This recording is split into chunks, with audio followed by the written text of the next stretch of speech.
জান্নাত হচ্ছে একটা সুখের ঘর, জান্নাত হচ্ছে মানুষের একটা চিরস্থায়ী ঠিকানা।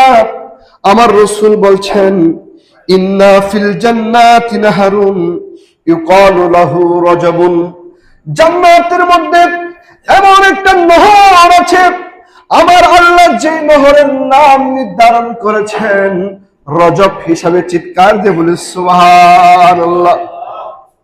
দুনিয়াতে অনেক নদী আছে, নহর আছে, দুনিয়ার নহরের সাথে জান্নাতের নহরের কোনো মিল নাই। কিন্তু আল্লাহ যারা জান্নাতি হবেন তাদেরকে নিয়ামত দেওয়ার জন্য সেখানে স্পেশাল কতগুলো আমার আল্লাহ নিয়ামত ক্রিয়েট করেছেন, সৃষ্টি করেছেন, যেগুলো শুধু জান্নাতীরাই ভোগ করবেন। জুড়ে বলি সুবহানাল্লাহ। আমার রাসূল বলছেন, জান্নাতের মধ্যে এমন একটা নদী আছে, যেই নদীর নাম আমার আল্লাহ ইউকালু লাহু রাজাবুন, যেই নদীর নাম হচ্ছে রজব। এই রজবের নদীর নাম নির্ধারণ করা হয়েছে আসাদ্দু বাইরাম মিনাল লাবানে ওয়া হালা মিনাল আসারে।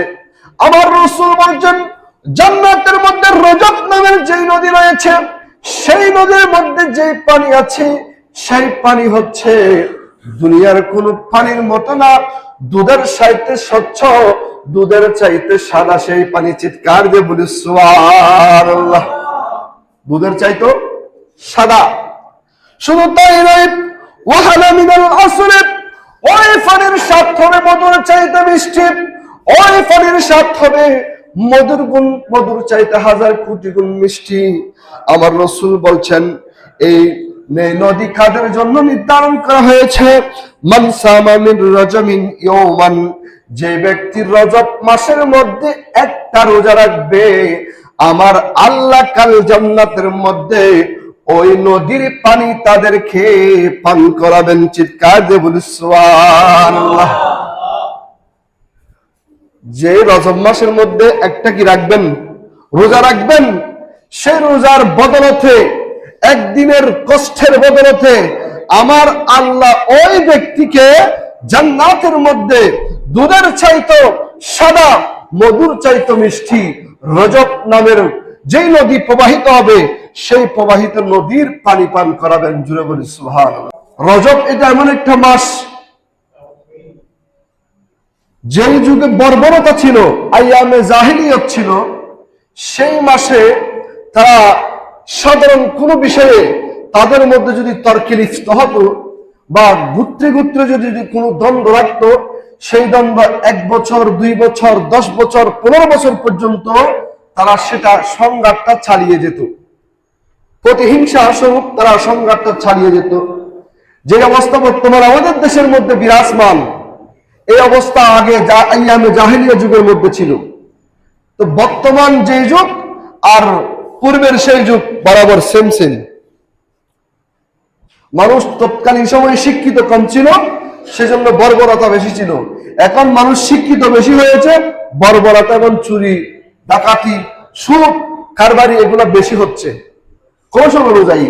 তো যাই হোক, মহান রব্বুল আলামিন আমাদের সকলকে এইরকম বর্বরতা থেকে বেঁচে থাকার তৌফিক দান করুক। সবাই বলি আমিন।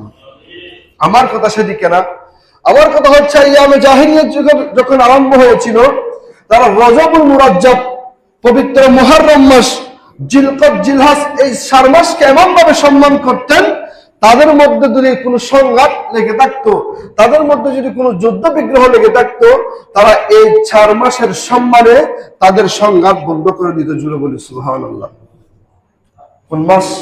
মুহররম, রজবুল মুরাজ্জাব, জিলকদ, জিলহজ, এই 4 মাসের সম্মানে তারা তাদের সমস্ত সংঘাতকে বন্ধ করে দিয়ে, তারা তাদের তরবারি, তাদের যা অস্ত্র শস্ত্র আছে, সমস্ত অস্ত্র শস্ত্রকে তারা এমন ভাবে সংরক্ষণ করত যাতে এই 4 মাস তারা কোনো অস্ত্র ব্যবহার করবেন।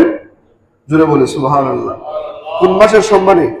রজবুল মুরাজ্জাব, এই মাসের সম্মানে। তো সেই মাসের মধ্যে এমন কতগুলো গুরুত্বপূর্ণ দিন আছে এবং কতগুলো আমল আছে, যে আমল করলে বান্দার পূর্বের পরের সমস্ত গুনাহ আল্লাহ মাফ করে দেন। জুড়ে বলি সুবহানাল্লাহ। তো আমরা সেই আলোচনা করব। আল্লাহ পাক রব্বুল আলামিন সকলকে বুঝার তৌফিক দান করুক। সবাই বলি আমিন। সালাতুন ইয়া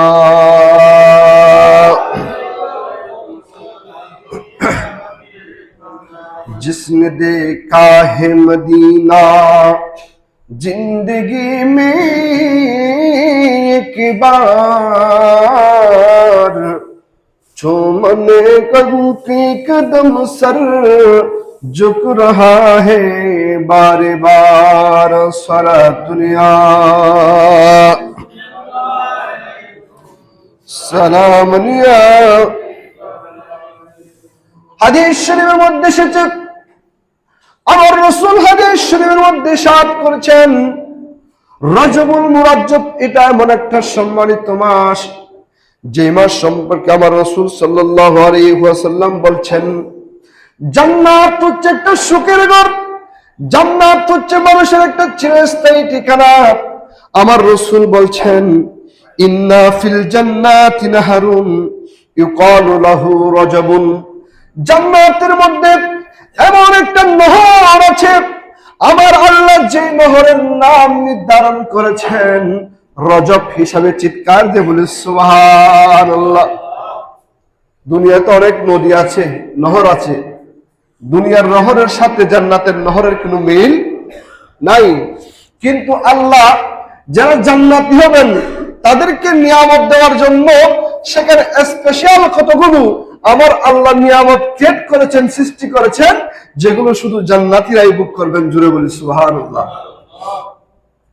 আমার রাসূল বলছেন, জান্নাতের মধ্যে এমন একটা নদী আছে, যেই নদীর নাম আমার আল্লাহ ইউকালু লাহু রজবুন, যেই নদীর নাম হচ্ছে রজব। এই রজবের নদীর নাম নির্ধারণ করা হয়েছে আসাদ্দু বাইরাম মিনাল লাবানে ওয়া হালা মিনাল আসারে। আমার রাসূল বলেন, জান্নাতের মধ্যে রজব নামের যেই নদী রয়েছে, সেই নদীর মধ্যে যে পানি আছে, সেই পানি হচ্ছে দুনিয়ার কোন পানির মতো না, দুধের চাইতে স্বচ্ছ, দুধের চাইতে সাদা সেই পানি। চিৎকার দিয়ে বলি সুবহানাল্লাহ। দুধের চাইতো সাদা। শুধু তাই নয়, ওয়া হালা মিনাল আসরে, ওই পানির স্বাদ হবে মধুর চাইতে মিষ্টি, ওই পানির স্বাদ হবে মধুর চাইতে হাজার কোটি গুণ মিষ্টি। আমার রাসূল বলছেন, এই নদী কাদের জন্য নির্ধারণ করা হয়েছে, মান সামা মিন রজমিন ইয়াওমান, যে ব্যক্তি রজব মাসের মধ্যে একটা রোজা রাখবে, আমার আল্লাহ কাল জান্নাতের মধ্যে ওই নদীর পানি তাদেরকে পান করাবেন। চিৎকার দিয়ে বলি সুবহানাল্লাহ। যে রজব মাসের মধ্যে একটা কি রাখবেন, রোজা রাখবেন, সেই রোজার বদলতে, একদিনের কষ্টের বদলতে আমার আল্লাহ ওই ব্যক্তিকে জান্নাতের মধ্যে দুধের চাইতো সাদা, মধুর চাইতো মিষ্টি রজব নামের যেই নদী প্রবাহিত হবে, সেই প্রবাহিত নদীর পানি পান করাবেন। জুড়ে বলি সুবহানাল্লাহ। শুধু তাই নয়, আমার রাসূল বলছেন, এটা তাদের জন্য একটা নিয়ামত। আমার রাসূল বলছেন, রমজান মাস আসবে, রমজান মাসের সুগন্ধ খেয়ে আপনার নাকে নিয়ে, রমজান মাসকে সম্মান করে, রমজান মাসকে তাজিম করে, রজব মাস থেকে যদি কোনো বান্দা রোজার আমল শুরু করে দেয়, আমার রাসূল বলছেন তার আমল নামাটা কোনো সাধারণ আমল নামা থাকবে না, তার আমল নামাটা একটা অসাধারণ আমল নামায় পরিণত হবে। চিৎকার দিয়ে বলি সুবহানাল্লাহ। আল্লাহ চায় বান্দাকে জান্নাতে নিয়ে যাওয়ার জন্য, একটা দুইটা তিনটা মাধ্যম দেয় নাই, হাজার কোটি মাধ্যম উসিলা দিয়ে আল্লাহ চায় তার বান্দাকে জাহান্নাম থেকে বাঁচাইয়া জান্নাতে দেওয়ার জন্য।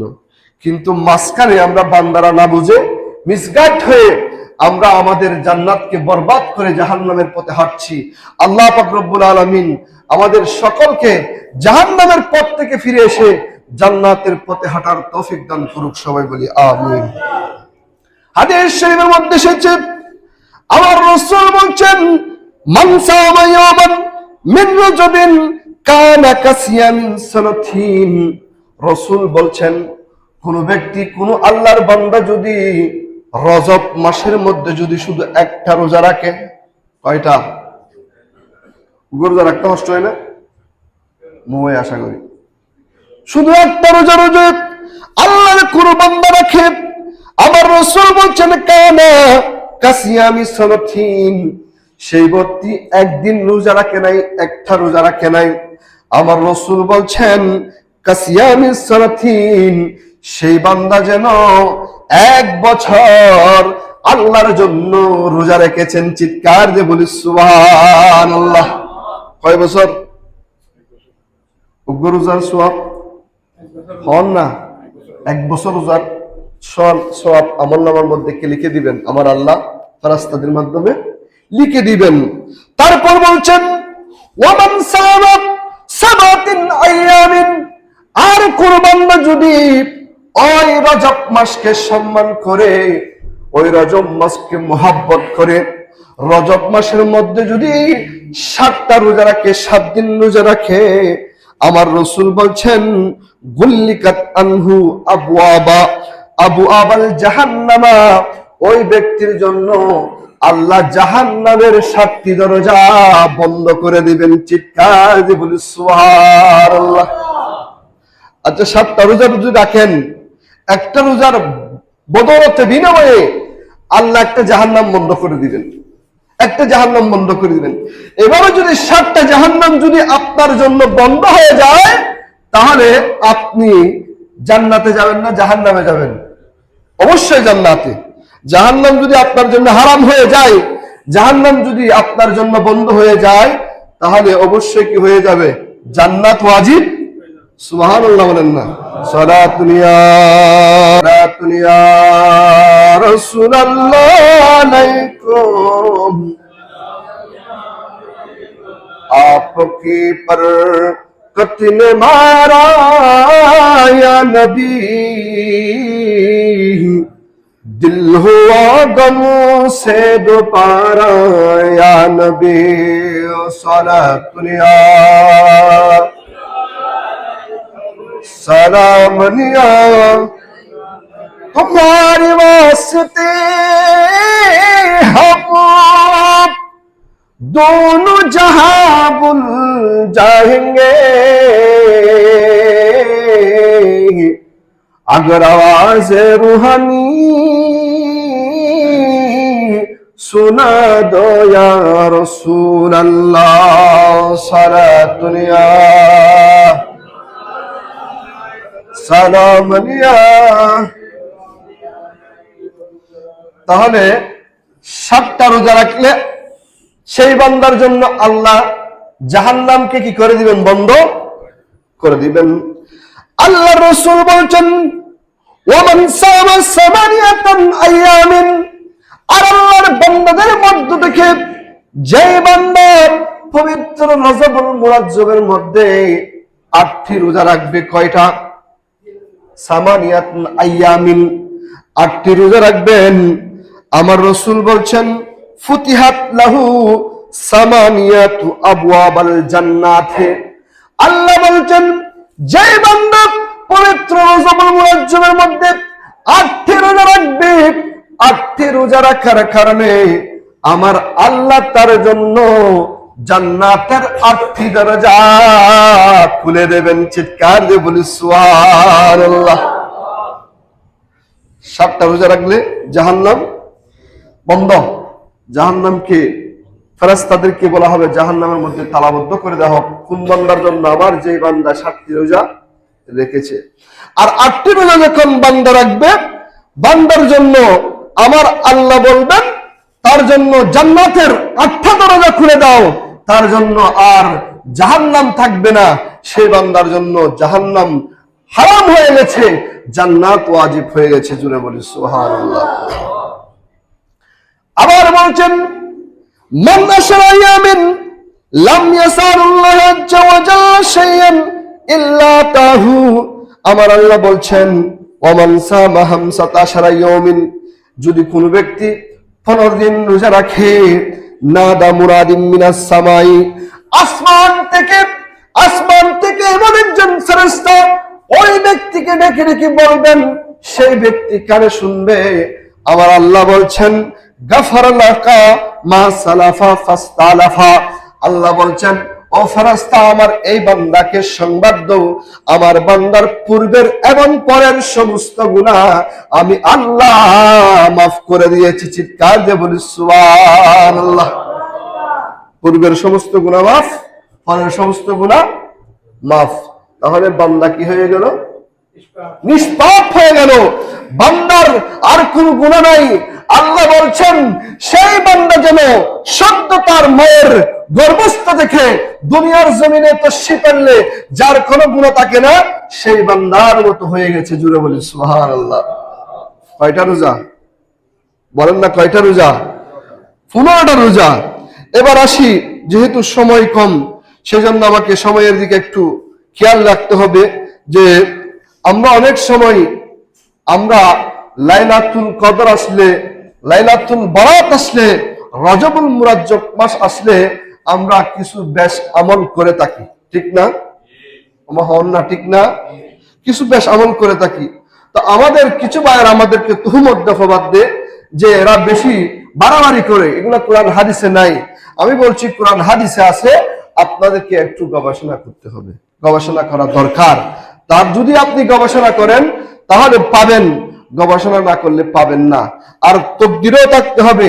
আমি পুকুরে জাল নিয়ে গেলাম, আমি জাল মারলাম, কিন্তু আমার জালের মধ্যে মাছ আসে নাই, তাই বুঝি কি পুকুরে মাছ নাই? বলেন না। নদীতে গেলাম মাছ খোঁজার জন্য, ছাওয়ার জন্য, কিন্তু মাছ পাই নাই, তাই বুঝি কি নদীতে মাছ নাই? আমি বলতে পারবো নদীতে মাছ নাই? না, মাছ আছে, কিন্তু সেটা আমার তকদিরে ছিল না, সেটা আমার ভাগ্যে ছিল না। তো আমাকে চেষ্টা করে যেতে হবে, হয়তো আমি পেতেও পারি, ঠিক না? ঠিক। আমি তো এরকম বলতে পারবো না এটা নাই, এই সমুদ্রে মাছ নাই, নদীতে মাছ নাই, পুকুরে মাছ নাই, এরকম কথা বলার অধিকার আমার নাই। হাদিস শরীফের মধ্যে এসেছেন, আমার রাসূল সাল্লাল্লাহু আলাইহি ওয়াসাল্লাম ইরশাদ করছেন, ফি রজবিন লাইলাতুন, রজব মাসের মধ্যে এমন একটা রাত আছে, ইয়াকতুবু লিল আমালি ফিহি হাসানাতুন মিয়াতুন সানাতিন, যে রাতের মধ্যে যদি কোনো বান্দা ইবাদত বندگی করে, আমার আল্লাহ তাকে হাসানাতুন মিয়াতি সানাতিন 100 বছরের সওয়াব দান করবেন। চিৎকার দিয়ে বলি সুবহানাল্লাহ। কয়শো বছর? 100 বছর মানুষ সহজে বাঁচে? এখন বাঁচে না। তো এখন এটার কারণ কি? আমার রাসূল বলছেন, যে ব্যক্তি এই রজবুল মুরাজ্জবের মাসকে সম্মান করে শুধু রাতে এবং দিনে আল্লাহর ইবাদত বندگی করবে, দিনে রোজা রাখবে, রাতে আল্লাহর জন্য সালাতুল কিয়াম আদায় করবে, আমার আল্লাহ বলছেন তার আমলনামায় 100 বছরের সওয়াব লিপিবদ্ধ করে দেওয়া হবে। জুড়ে বলি সুবহানাল্লাহ। এখন আমাদের সেই দিনটি জানার দরকার না? যেই দিন সম্পর্কে আপনাকে সুসংবাদ দেওয়া হচ্ছে, যেই দিন সম্পর্কে আপনাকে জানিয়ে দেওয়া হচ্ছে, যেই দিনে ইবাদত করলে 100 বছরের সওয়াব পাওয়া যায়, তো সেই দিনটা অফার না আমাদের জন্য? বলেন না, সেই দিনটা আমাদের জন্য অফার না? এয়ারটেল অফিস থেকে, রবি অফিস থেকে, এয়ারটেল অফিস থেকে যদি আপনাকে অফার দেওয়া হয়, নেওয়ার জন্য তড়িঘড়ি করেন, তাড়াহুড়া করেন, তো আল্লাহ স্পেশাল অফার দিচ্ছেন, নেবেন না? অবশ্যই নেব, অবশ্যই। আল্লাহ পাক রব্বুল আলামিন সকলকে নেওয়ার জন্য, বোঝার জন্য তৌফিক দান করুক। সবাই বলি আমিন। আমার রাসূল বলছেন, ওয়াযালিকা লিসালাসা বাকিনা মিনার রজবিন, সেই দিন হচ্ছে ওয়াসালাসিনা বাকিনা মিনার রজবিন, সেই দিন হচ্ছে রজব মাস শেষ হতে 3 দিন বাকি। কয় দিন বাকি? বাকিনা মিন সালাসিনা মিন রজবিন, রজব মাস শেষ হতে 3 দিন বাকি। 30 দিনে যদি মাস হয়, তাহলে 3 দিন যদি বাকি থাকে, তাহলে মাসটা, দিনটা কোন তারিখ পড়ে? আপনারা হন না কেন করি? 27 তারিখ রজব মাসের, রজব মাসের 27 তারিখ রাতটা, দিনটা। তো বলছে কি? বলছে এই দিনের মধ্যে যদি কোনো বান্দা দিনে রোজা রাখে, রাতে যদি আল্লাহর জন্য নামাজ আদায় করে, তাহলে তার আমলনামার মধ্যে 100 বছরের সওয়াব লিপিবদ্ধ করে দেওয়া হবে। জুড়ে বলি সুবহানাল্লাহ। এরপরে কি বলছেন দেখেন, ফামান সাল্লা ফীহি ইসনাশারা রাকাতান ইয়াকরাউ ফি কুল্লি রাকাতিন ফাতিহাতুল কিতাবে ওয়া সূরাতুম মিনাল কুরআনে। একটু মনোযোগ চাই আপনাদের। আমার রাসূল বলছেন, ওই রজব মাসের 27 তারিখ, ফামান সাল্লা ফীহি ইসনাশারা, যে ব্যক্তি 12 রাকাত নামাজ আদায় করবে। কয় রাকাত? ইসনাশারা মানে হতো, ইসনান মানে 2, আশারা মানে 10, ইসনাশারা মানে 12 রাকাত। তাহলে রাসূল বলছেন, ফামান সাল্লা ফীহা, ওই রাতের মধ্যে ইসনাশারা রাকাতান, যে ব্যক্তি 12 রাকাত নামাজ আদায় করবে, ইয়াকরাউ ফি কুল্লি রাকাতিন, প্রত্যেক রাকাতের মধ্যে তেলাওয়াত করবে ফাতিহাতুল কিতাব। চিৎকার দিয়ে বলি সুবহানাল্লাহ। ফাতিহাতুল কিতাব কোন সূরার নাম জানেননি? সূরা ফাতিহার নাম, যেটাকে আমরা বলি উম্মুল কুরআন, যাকে কোরআনের জননী বলা হয়, যাকে কোরআনের মা বলা হয়, ওই ফাতিহার নাম হচ্ছে ফাতিহাতুল কিতাব। যেহেতু ওই সূরা দিয়ে কোরআন উদ্বোধন হয়েছে, কোরআন শুরু হয়েছে, সেজন্য বলা হয় ফাতিহাতুল কোরআন। জুড়ে বলি সুবহানাল্লাহ। তাহলে ওই ফাতিহাতুল কিতাব তেলাওয়াত করবে, ওয়া সূরাতুম মিনাল কুরআনে, কোরআনে পাক থেকে অন্য একটা সূরা নিয়ে সেই ফাতিহাতুল কিতাবের সাথে মিলিয়ে কোন বান্দা যদি 12 রাকাত নামাজ আদায় করে, তার জীবন 100 বছরের সওয়াব তার জীবনে আমলনামার মধ্যে আমার আল্লাহ দান করবেন। জুড়ে বলি সুবহানাল্লাহ। রজবুল মুরাজ্জবের নামাজ আছে না? হন না আছে না? হন না আছে না? কয় রাকাত বলছে? কয় রাকাত বলছে? 12 রাকাত। এবার আসেন, সুম্মা ইয়াকুলু, নামাজ শেষ হয়েছে, সুবহানাল্লাহি ওয়ালহামদুলিল্লাহি ওয়া লা ইলাহা ইল্লাল্লাহু ওয়াল্লাহু আকবার। চিৎকার দিয়ে বলি সুবহানাল্লাহ। নামাজ শেষ হয়েছে, নামাজ শেষের পরে আপনি সুবহানাল্লাহি ওয়ালহামদুলিল্লাহি ওয়া লা ইলাহা ইল্লাল্লাহ আল্লাহু আকবার, এই তাসবিহগুলো মিয়াতা মাররাতিন, কয়বার? হন না, মিয়াতা মাররাতিন 100 বার পড়বেন। ইস্তাগফিরুল্লাহি মিয়াতা মাররাতিন, 100 বার ইস্তিগফার করবেন। করার পরে ইয়াসাল্লু আলান নবী সাল্লাল্লাহু আলাইহি ওয়াসাল্লাম, আমার রাসূল বলছেন, যে ব্যক্তি আমার নবীর উপর 100 বার দরুদ শরীফ পড়বে, কয়বার? 3টা জিকিরের কথা বলছে, সেটা 100 বার করে বলছেন। ইস্তিগফার 100 বার করে বলছেন। সাল্লাল্লাহু আলান নবী সাল্লাল্লাহু আলাইহি ওয়াসাল্লাম, আমার নবীর উপরে 100 বার দরুদ শরীফের কথা বলছেন। জোরে বলি সুবহানাল্লাহ। এগুলা পড়বেন। এগুলা পড়ার পরে কি আমার রাসূল বলছেন, এইগুলো পড়ার পরে সে কি করবে? ইয়াদুলি নাফসিহি, সেই নিজের জন্য দোয়া করবে। মাশা, তার মন যেমন চায়, তার মন, আপনি নিজের জন্য দোয়া করবেন আল্লাহর কাছে হাত তুলে, মাশা আলি নাফসিহি, নিজের জন্য যেমন চাই তেমন আল্লাহর কাছে বন চাইতে মনে হয় বন চাইবে। আপনার কাছে আল্লাহর কাছ থেকে শেফা চাইতে মনে হয় শেফা চাইবেন। মা বাবার জন্য দোয়া করবেন, আত্মীয় স্বজনের জন্য দোয়া করবেন, সর্বোপরি দেশের জন্য দোয়া করবেন, সমাজের জন্য দোয়া করবেন। দোয়া করার পরে কি করবেন? আল্লাহ বলছেন, ওয়াসবিহু সাইমান ফাইন্নাল্লাহা ইয়াস্তাজিবু দাহু, কেননা সেই ব্যক্তি দিনে রোজা রেখেছে, রাতে আল্লাহর জন্য নামাজ পড়ছে, সেই ব্যক্তি দোয়া করার সাথে সাথে আমার আল্লাহ দোয়া কবুল করে ফেলবে। চিৎকার দিয়ে বলি সুবহানাল্লাহ। দোয়া কি যাবে না মিস? দোয়া মিস। কিন্তু একটা সত্য দিয়েছে, ইল্লা আইয়াদউ ফি মাসিয়াতিন, কোন বান্দা যদি সেই ক্ষেত্রে আপনার গুনার জন্য দোয়া করে, কোন বদকারের জন্য দোয়া করে বা বদঅভ্যাসের জন্য দোয়া করে, সেটা কবুল হবে। আল্লাহ বলে দিচ্ছেন, আপনি যদি কারো বাসায় চুরি করার মনস্থ করে দোয়া করেন, দোয়া কবুল হবে না। অন্যায় কাজের জন্য আল্লাহ, আমি একটা মদের শরাবের দোকান দেব, কবুল হবে। আল্লাহ কন্ডিশন দিচ্ছে, ইল্লা আইয়াদু ফি মাসিয়াতিন, খারাপ কাজের দোয়া সেদিন কবুল হয় না। কোন দোয়া লাগবে? ভালো দোয়া লাগবে, যেই ভালো দোয়া আপনি করবেন, সেই ভালো দোয়ার জন্য যদি আল্লাহর কাছে চান, সেই ভালো দোয়া যদি আপনি করেন, তাহলে আপনি আল্লাহর সেই দোয়া আল্লাহর দরবারে মকবুল হবে, আপনি আল্লাহর দরবারে মকবুল হবেন, আল্লাহ আপনার সেই দোয়া কবুল করে আপনার আশা পূরণ করবেন। জোরে বলি সুবহানাল্লাহ। এগুলো বলতে আমি রজব মাস আগামী জুমায় ঢুকবে, আমি আগে বলছি কি জন্য, যাতে আমলটা করা যায়, আমলটা। তাহলে আমরা একটু যা ওয়াজ করেছি একটু ফরজ আলোচনা করি। একদিন রোজা রাখলে, বলেন না, একদিন রোজা রাখলে এক হাদিসের মধ্যে আছে 12 বছর রোজা রাখার সমান, আর এক হাদিসে আসে 1 বছর রোজা রাখার সমান। আর যদি 7টা রোজা রাখেন, আল্লাহ আপনার জন্য 7টি জাহান্নামকে বন্ধ করে দিবেন। আর যদি 10টা রোজা রাখেন, আল্লাহ আপনার জন্য 8টা জাহান্নাম কি 8টা জান্নাত আল্লাহ আপনার জন্য খুলে দেবেন। আর যদি 15টা রোজা রাখেন, 15টা রোজা রাখার কারণে আল্লাহ আপনার পূর্বের পরের সমস্ত গুনাহ মাফ করে আল্লাহ আপনাকে একজন নবজাতক শিশুর ন্যায় দুনিয়ার জমিনের মধ্যে রাখবেন। জুড়ে বলি সুবহানাল্লাহ।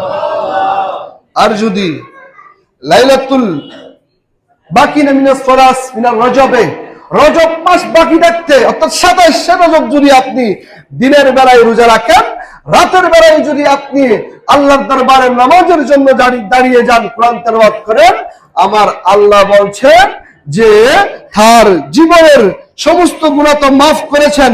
আমার আল্লাহ বলছেন সেই বান্দা আল্লাহর কাছে যা দোয়া করবেন সমস্ত দোয়া আল্লাহ কবুল করবেন। জুড়ে বলি সুবহানাল্লাহ। আল্লাহ আমাদেরকে অফার দিয়েছেন, আল্লাহ আমাদেরকে মেসেজ দিয়েছেন। এখন আমাদের উচিত আল্লাহর দেওয়া মেসেজ, আল্লাহর দেওয়া অফার আমরা বান্দারা কবুল করে গ্রহণ করে আমরা যেন আল্লাহর দরবারে যাওয়ার আগে মকবুল হয়ে যায়। জুড়ে বলি সুবহানাল্লাহ।